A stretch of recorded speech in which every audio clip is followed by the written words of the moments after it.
Selena here. I also go by Island Turtle. Welcome to BOMISpirit. So I actually just finished the Mercury Retrograde full video of the bullet point overview of what to expect, the astrology. We pulled cards for every sign as well, which was very fun. And in the beginning of that video, I realized I did want to put out just a quick summary video for those who don't want to go into the whole deep dive here, okay? So in this video, yeah, let's just go ahead and get into it. So Mercury retrograding in Sagittarius and Scorpio. This is going to be from Sagittarius 6 degrees to Scorpio 20 degrees.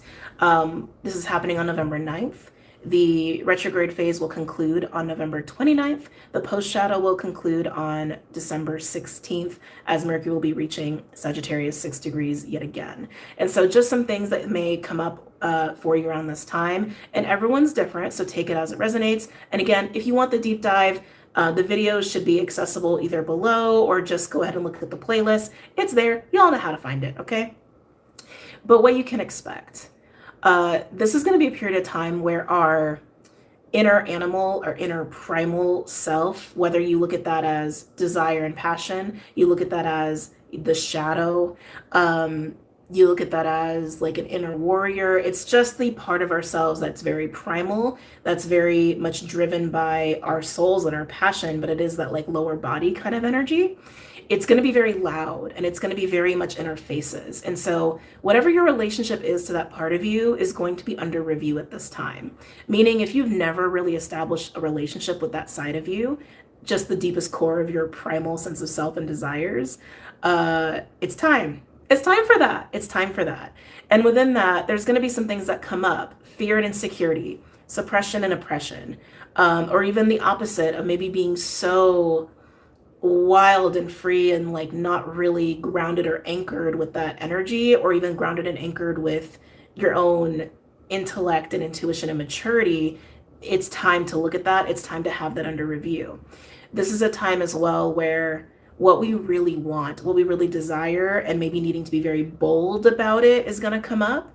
And that may highlight some ways that you don't really feel capable of doing that, where maybe you don't feel very comfortable or capable of going for what you really want, accepting what you want, being honest about what you want, because maybe it makes you feel shameful. Maybe it makes you feel some kind of way. Maybe it's like, oh shit, is that really who I am? I don't know if I can go there. You know, it's like, we're all human, we're all different.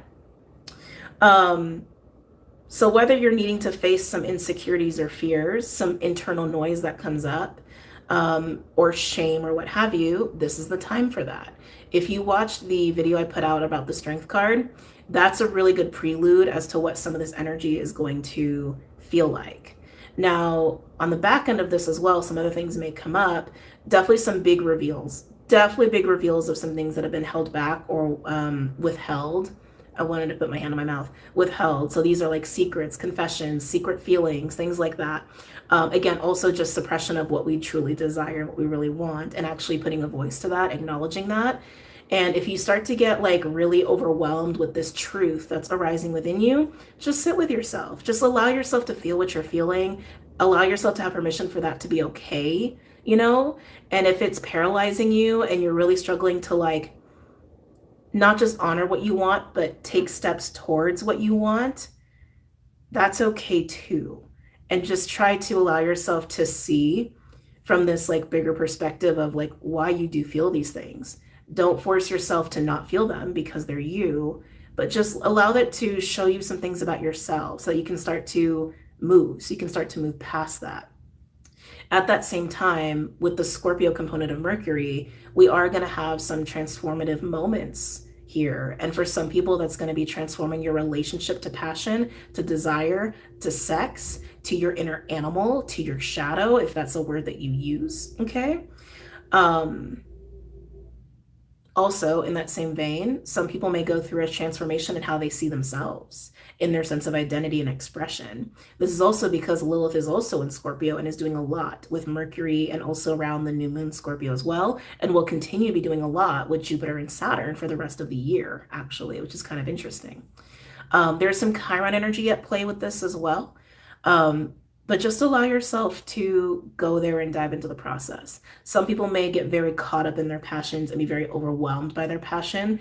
Again, it's still the same energy of this is a window to get to know your inner wolf, get to know that inner animal, get to know that inner beast, whatever word you want to use for it, and create a really beautiful, deep relationship with it so that you can honor it and walk with it, and not suppress it or try to silence it, or that it like creeps in at moments and tries to take over and tries to like lash out because you don't have that relationship with it. Just cultivate the relationship with it. And if you're feeling more numbed out at this time, almost like depressed, there's some deeper things that are wanting to come up to the surface, and you may just need some time with yourself to deal with that, and that's okay. Don't be shocked if people come out of the woodwork, because it is also Mercury retrograde, but come out of the woodwork in a way where like either they're lashing out or they're like confessing and divulging a lot to you. Just stay centered within yourself, and again, honoring your own relationship to your inner animal and how you respond and react, so you also know what you want and what you want to do in relation to those people and situations.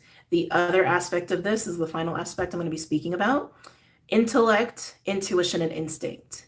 These are three different driving forces for an internal compass, right? Intellect is pure logic and the mind and what's true, what's not true, the facts, black and white.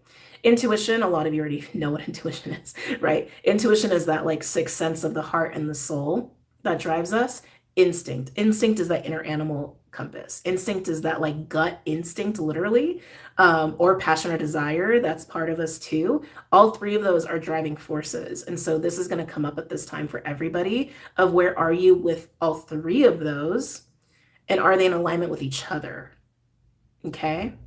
So I would say that's a very, very quick overview, bullet points, if you will, of what's coming up with this Mercury retrograde cycle. But it's building up to really beautiful dance and walking with the primal self, the animal self, in a way where it's offering this like liberation and freedom to enjoy life, not lose control of life, but to enjoy life from this deeper embodied way. Not being afraid to say what you want, to acknowledge what you want, and to act on what you want. It's very powerful, and I'm loving it. But that's just the quick overview. And again, if you want the deep dive, it's already under videos tab, and it's probably going to be in the same playlist. I have a lot of playlists, so you can always like explore those. It's fun.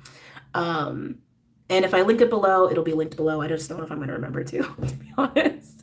But yeah, that's what you can expect. And I hope you enjoy this Mercury retrograde. Oh, last thing I'm going to say. The signs will be most impacted by this Mercury retrograde, I would say Scorpio, Cancer, Pisces, especially just the grand water trine being tied into all the Scorpio energy, Sagittarius, and Aries, Leo as a consequence. But those are the 5 signs that will be highly impacted by this Mercury retrograde. So take that for what you will. I go deeper into that in the full deep dive overview of this whole phase. But that's it. And again, I hope you enjoy this phase. I hope you enjoyed this video. Don't forget to like, subscribe, share, comment, hype, all that stuff. And I'll see y'all later, okay? Bye. Take care.